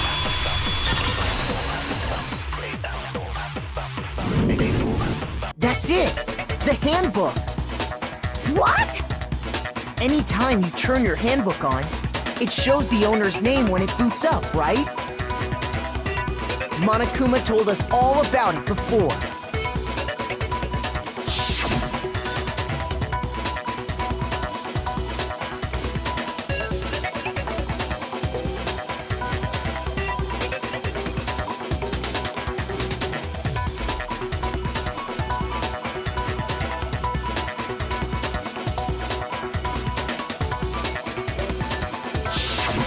So all we have to do is check her handbook, and that'll clear up everything. That's how we can find out Celeste's real name. That's an invasion of privacy. I refuse to cooperate. Celeste, can you please just tell us what really happened? Please, just tell us.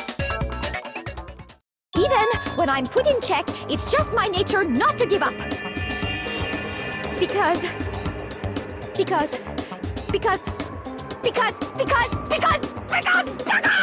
until the game's over, you never know what might happen. Fine then. Let me settle it. Let me go over the case again, from the beginning, and shed light on all your crimes. And that'll bring everything to an end.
killer is you! Before anything, the killer persuaded someone to help carry out the murder.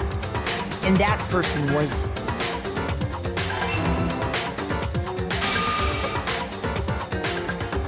Hifumi. With an accomplice, the killer was able to execute a number of otherwise impossible schemes.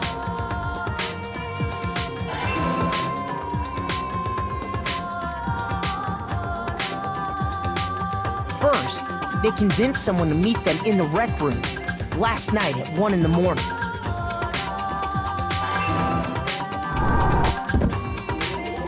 That someone they met with was Hiro.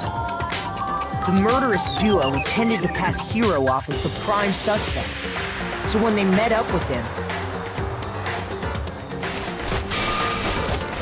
they drugged him, knocked him out, and stuffed him into the Robo-Justice suit.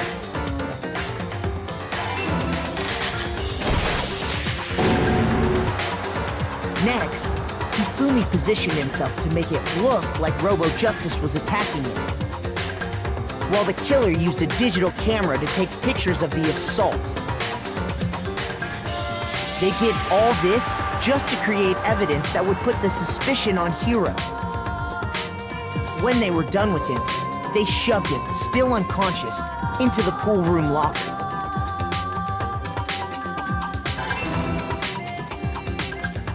And then finally, at 6 a.m., they moved into the murder phase of their plan. They called Taka to the equipment room.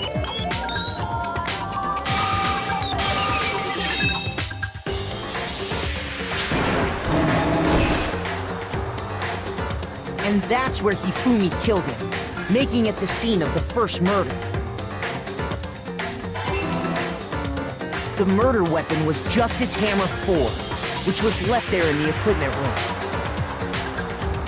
The reason hammer number 4 was used was to create confusion about the order of the crimes. So, next they falsified 2 more assault incidents. For these attacks, the killers pretended to be the victims to solidify Robo-Justice as the suspect. The first fake incident was the attack in the rec room. There, the killers wanted us to see Justice Hammer 1 and the Robo-Justice pictures they'd taken. They wanted to make sure we bought the surprise attack story. The second fake incident was the attack in the library. This time, they planted Justice Hammer 2 and an injured Hifumi to sell us that story. With these 2 incidents, the killers were able to create a certain preconception in our minds that the suspect was increasing the size of the hammers and attacking people in order as they did. We fell right into their trap and started looking for the suspect based on that. But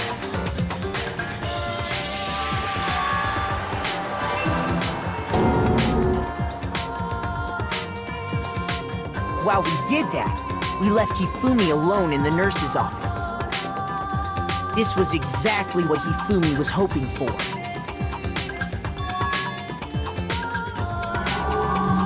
He took a blood packet from the refrigerator and Justice Hammer 3 and turned the room into a crime scene in which he himself had apparently been brutally murdered.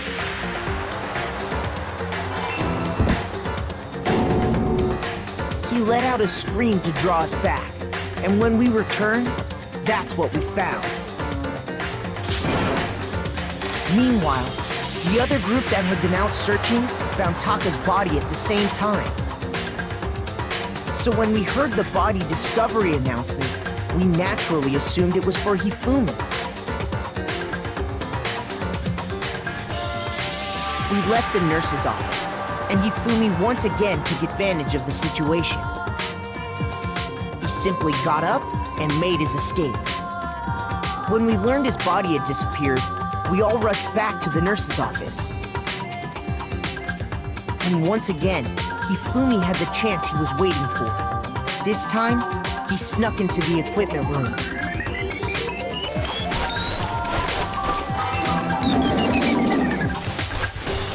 He he left Taka's body in the tarp and used the dolly to move it all the way down to the repository.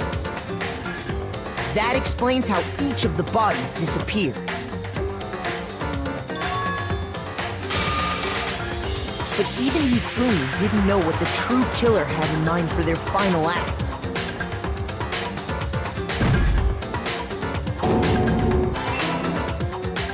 Their plan all along was to kill Hifumi and get rid of the one person who could betray them. And they did it using an ordinary, everyday hammer from the repository. That should cover everything that happened in this case. And the villain behind it all is...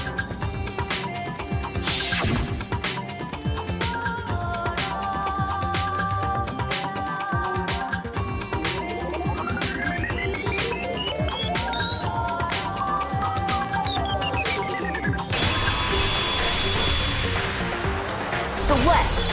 Sorry, you lose. I lost? When was the last time I was forced to utter such words? They hang heavy around my neck. Then you admit it? You're the killer? Listen to you, trying to take charge, as if you're my private instructor. I, Celestia Ludenberg. Actually, no, Taiko Yasuhiro is fine. Taiko? So, you finally accepted it. I'm the kind of person, once I've lost, I don't like things to drag on. Interesting.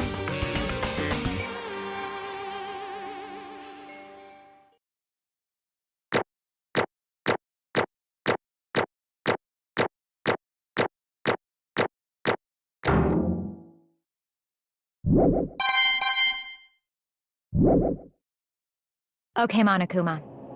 I'm ready to begin. Or, no. I suppose this is the end, isn't it? It is indeed the moment we've all been waiting for. Time to vote. Okay? Okay. If you would, please locate your lever and cast your vote. And when the votes are tallied, who will become the blackened?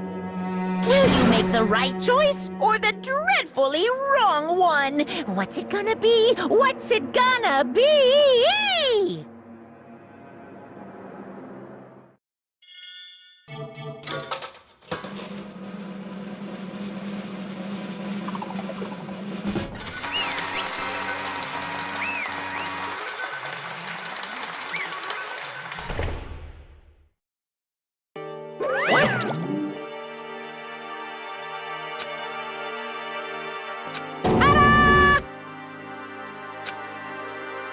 Honestly, I knew it.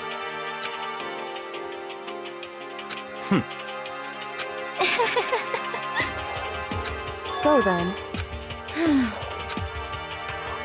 indeed.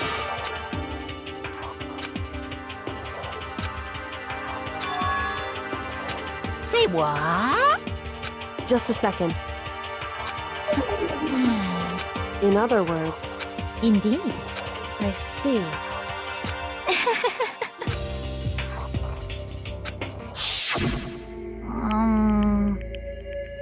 Actually, What? are you okay with this? So then,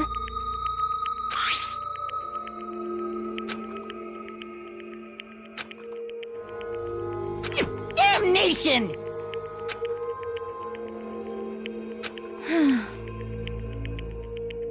Say what? as for me, as for me, What? Damnation! Say what?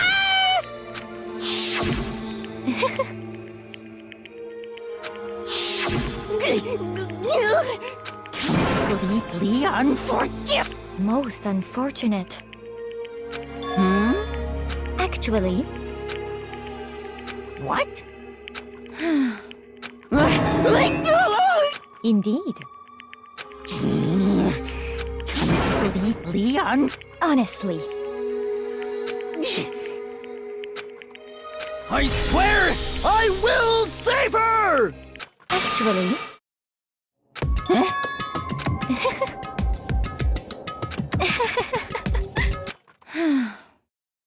Hmm?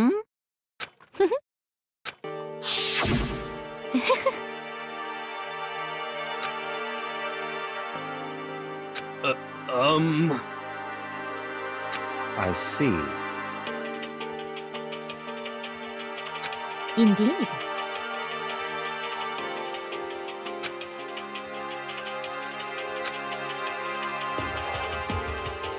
But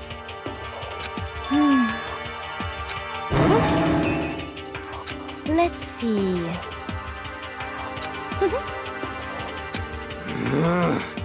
Well,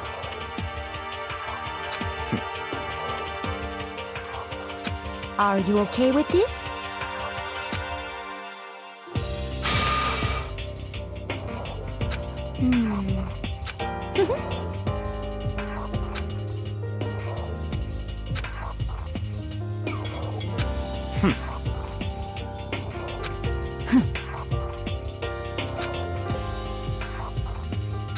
so in the end,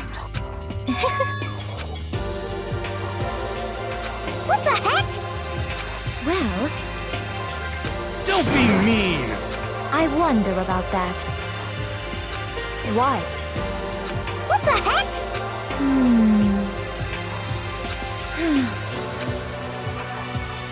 But You little bitch! Hey!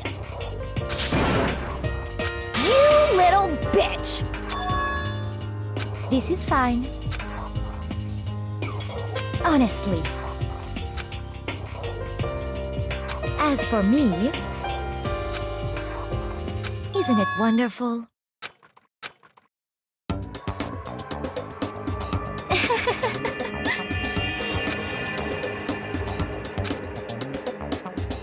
This is fine.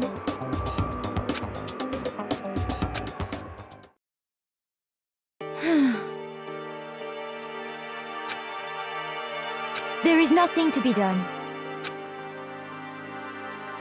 Just the worst. Oh. Do you understand? What is this?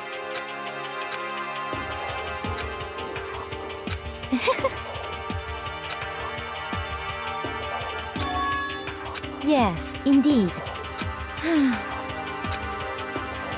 Isn't it wonderful? hey,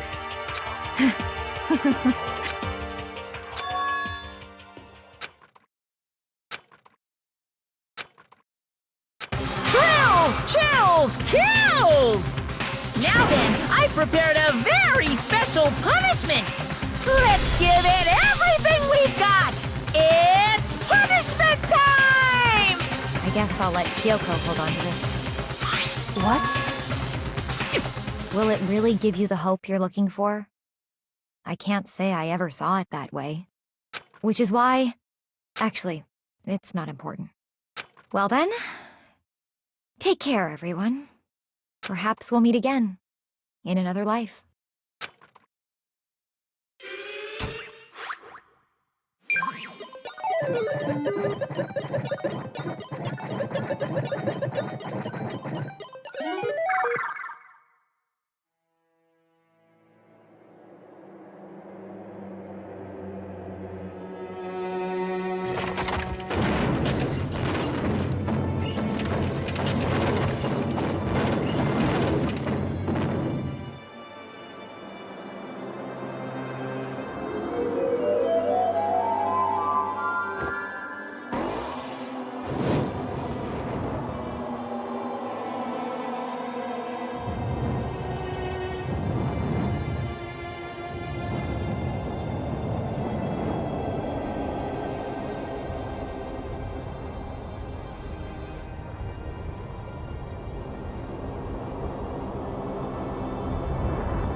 What are you gonna do? Let me out of here! Too bad.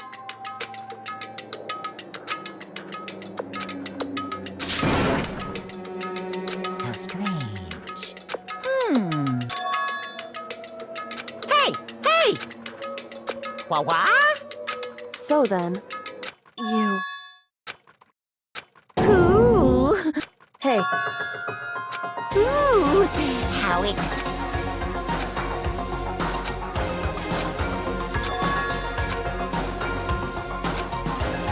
Hello. Well? See ya later!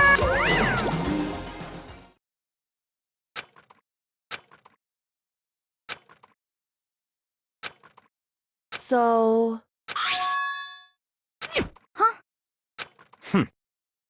Hey, Indeed.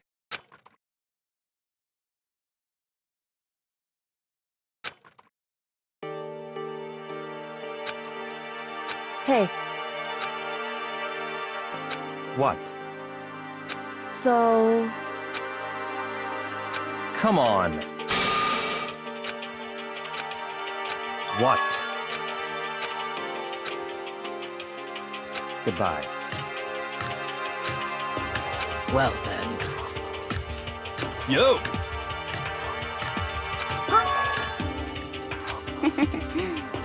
Okay. Shall we go? So then. You really came.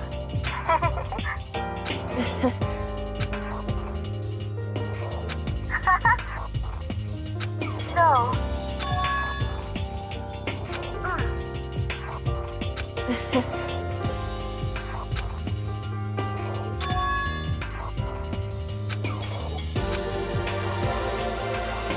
You. However. What?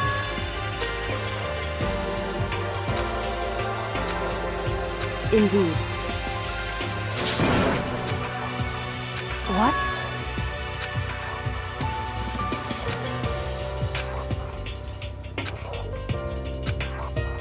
It's true. That's fine.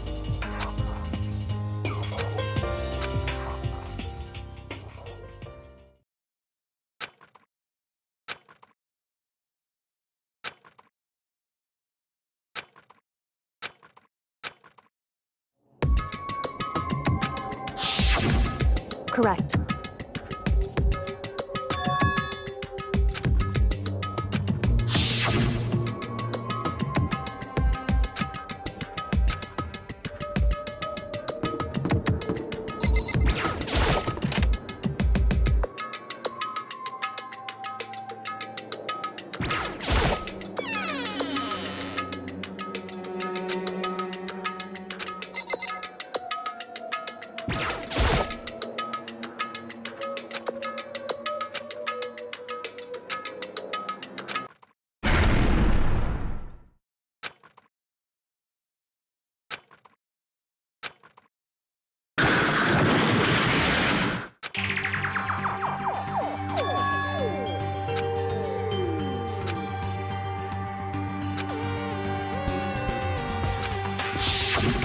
Correct.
Why, you... I asked you a question. What's the meaning of this? How dare you defy me? This wasn't part of the deal! I've made a decision. I will no longer retreat, no longer compromise, no longer regret. I've made my decision. I'm going to resist you. Okay, but you do realize what will happen if you go through with this, right? You haven't forgotten, have you? What I'm holding hostage?